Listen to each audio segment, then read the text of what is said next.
So you finished the resume online presentation. Now we're going to move forward to cover letter expectations. Again, this is going to apply with PTA 140 or administration and then PTA 170 seminar. Cover letters in a way have kind of gone the way of the dodo, but they're kind of making a comeback, especially since they can be custom tailored to the specific occupation. Now, a good summary before we get started is the cover letter should contain information not necessarily in your resume. You're pulling the resume, interpreting it, kind of making your own assessment for lack of better words, and then handing it to the person on a silver platter. So you have to research a little bit about the company and addressing it to someone specific. But that's in general. Let's go in a little bit more detail. So it's going to be your letter of introduction.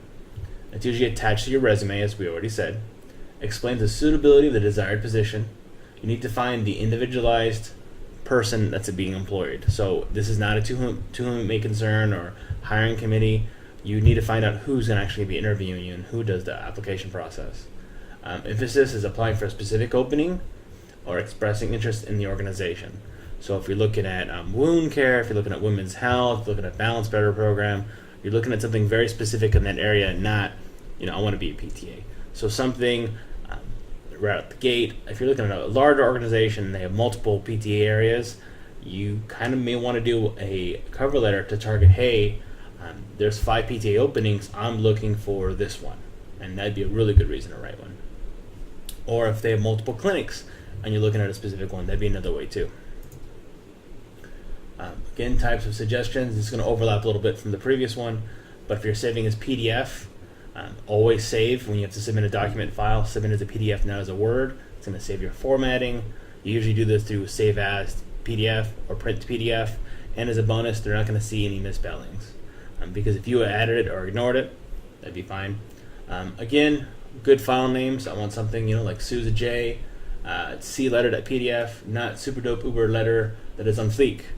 Yes, I use the old slide, but I think I get my point across. Types and suggestions. Needs to be easy to read, no smaller than 10-point font. Stick to 10 or 12-point font ideally.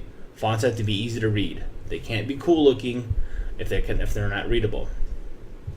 Easy to find headers, really easy to read. Consistent verbiage and formatting, make it very consistent.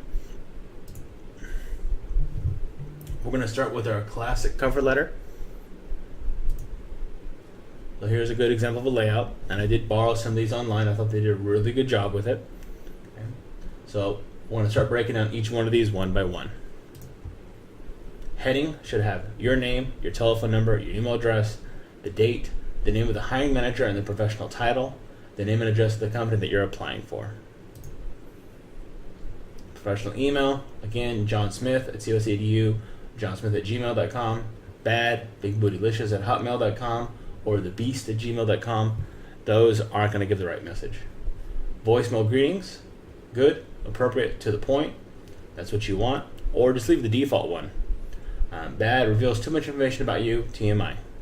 Okay, don't have that. Again, don't include anything on marital status, gender, or orientation. Okay. Salutation section. Dear, first name of hiring manager. And we're looking at first name. You're trying to make a connection here. While most people will write with whom it may concern, hiring manager, hiring committee, do your research and find the exact hiring manager. Of course, if you can't, I understand. But in general, what happens is most people are like, well, I just can't find it, and they kind of give up. You do kind of have to do some research. It's not something that's going to jump you out there. As a bonus, you should try to get the hiring manager hooked. If you put their first name, they should be more of a relaxed and casual kind of company. If you're looking at a big corporate area, I'd go with last name. But you're only can really use the first name is if you've done your research and you're really going to hook them in and say, the hiring manager is Bob, and Bob's had a lot of trouble with women's health and their pediatric section. And those are two things you really want to do. So I would definitely start that with Bob. You're very interested in women's health, and you also have you're interested in pediatrics. They're going to get them really excited because you went by first name. You did your research. If not, go with last name. Opening paragraph. Get them hooked. Make them continue to read. Show how you will know your prospective employer's needs. Describe how your previous job experience, skills, and abilities will meet this company's needs.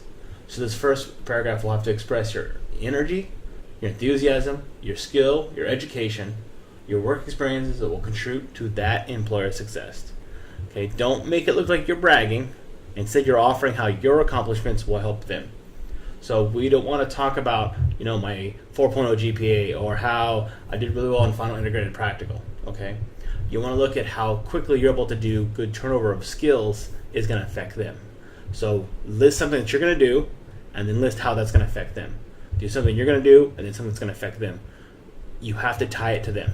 And again, that's kind of where the research comes in. Okay, I know this is sounding like a lot of work. That's where you're not doing multiple cover letters. You're doing one. It's for that one job, that one dream job you have to have that you really want. If it's your dream job, you're going to be willing to do that work. If you're not willing to do that work, it may not be your dream job. So, second paragraph. Why are you a perfect fit for the company? Again, you're not here to brag.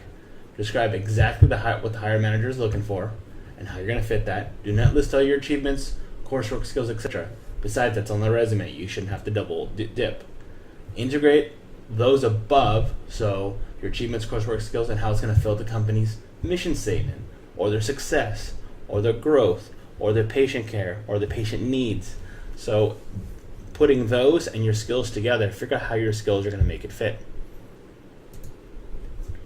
Third paragraph, why the company is a good fit for you. This is where you show them kind of who you are and that you're actually going to enjoy working with them. As far as your first clinical rotation and even your second, third, this may be limited.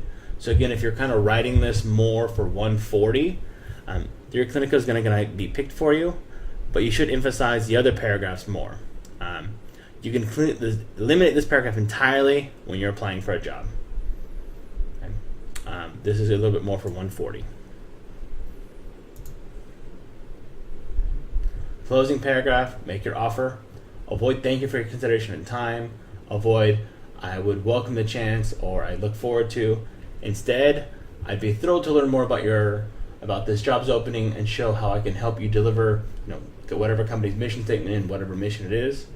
I believe my skills and drive will blossom this job because of the support of whatever the company gives its therapists. I'm very excited to hear more about this opportunity and share why my last employer calls me indispensable. That's a little out there. I would not like to see that on a very first student. But again, if we want to connect this to later, once you're out 2 or 3 years, I think that'd be a good idea. But these are very active. These use ones, these are very passive. Thank you for your time. I would, like a chance. It's kind of already saying you don't have the job. By having the good energy ones, the use that are in green, it's saying that you're actively engaging with them. Like you want to keep going. Like you don't want this party to stop. And the first one is the party wasn't fun, but at least I got to go. So formal closing, let's stay away from everything in red. Let's stick to whatever is in green. What's in that circle is the best ones. Thank you, best regards, kind regards, sincerely with best regards. Stick to those. Don't put a little smiley face. Don't say thanks. No hugs and kisses. Okay, so stick to the green. Those are good, especially the first 5 in green. Postscript, when you're writing PS, can be an amazing eye catcher only if done right. Telling the hiring manager something impressive about your career, and you'd be happy to provide them more details. But it is kind of tricky. I'd highly advise all of you, don't do that right away. But if you're talking about, if you just read that they're looking into, an outcome measure for the area, and you just so happen to know that outcome measure from one of your clinicals really well, you could bring about that. It's going to make a little bit more sense once you're more in 170, you have more clinical, and you have more experience. And 140, I would definitely not put it at all. Now, if you're in 170, you are the athlete and you're looking to do other things and you understand it, that might be a good way to include the postscript because of your experience. But again, when in doubt, leave it off the postscript.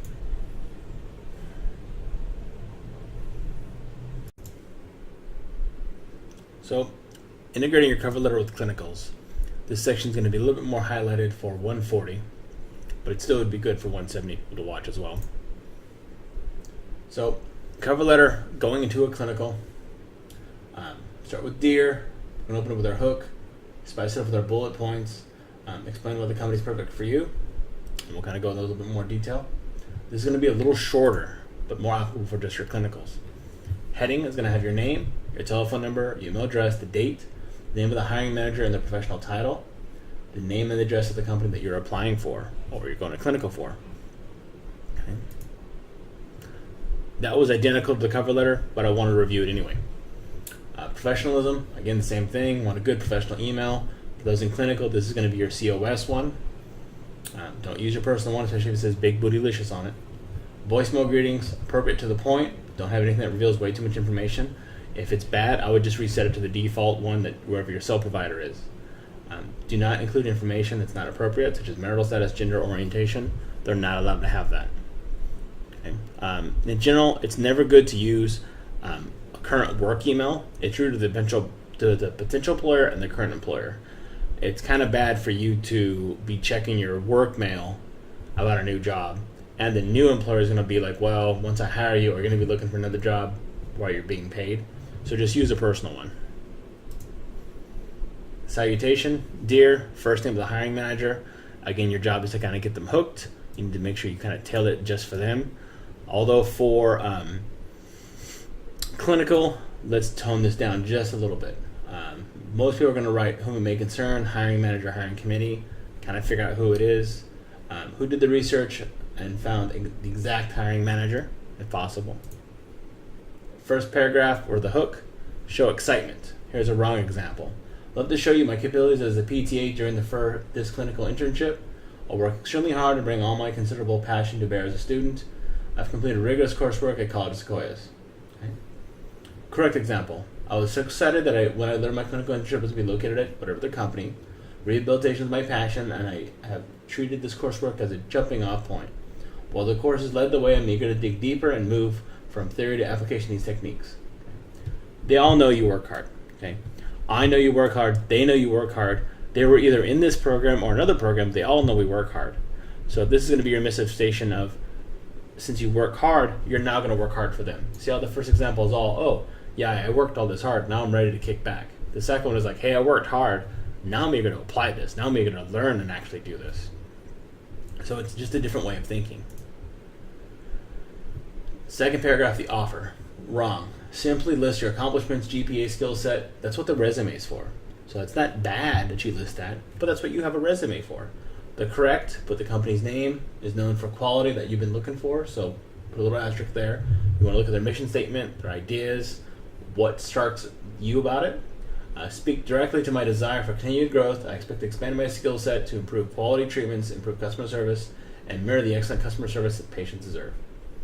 Okay, so strict, on the point.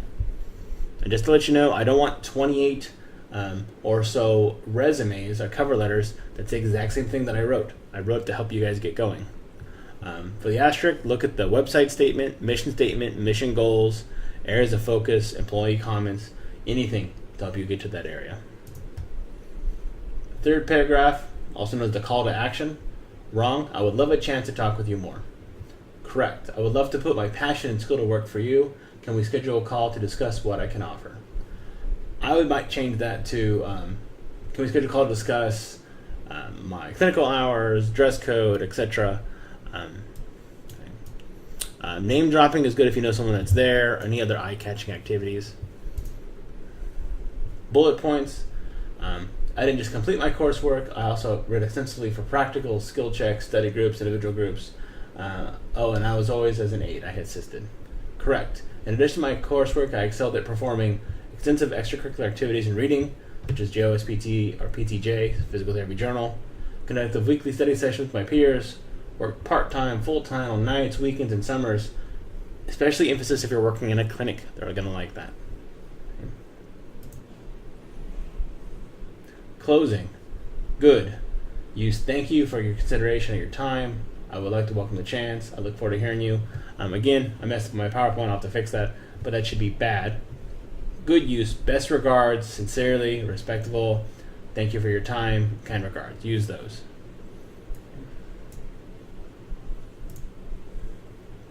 Summary. Heading and greeting. Include the date, your name, contact information. Address the letter to a specific person when possible. Opening and introduction. Explain who you are and your reason for writing, including how you found out about the position. Use the first paragraph to express your energy, enthusiasm, skills, education, and work experience that can contribute to the employer's success. The body, sell yourself, reveal why you're a perfect and unique match for the company. Briefly summarize your talents, experiences, and achievements. Assertive closing. Thank the person for taking the time to read your letter. Use appropriate closing such as sincerely. Tell the employer how you plan to follow up. Again, I want to tag the part about social media as well. All of them should be appropriate. Good appropriate content. No bad photos. No provocative things of yourself. Would your parents or grandparents be embarrassed? At least one of you will lose a job opportunity because of this. And I'm not saying you're not going to get fired, but your resume is going to suddenly disappear and you'll never hear back from them, or maybe they don't call you. This online video was pretty difficult to put together, and I'd like to thank my references. I pulled heavily from their information to help organize this for my students, to provide free of charge. I just thought students would really like to be able to have the opportunity to watch this online and kind of go at their own pace. Then now we could free up a little time in class. Thank you, everyone.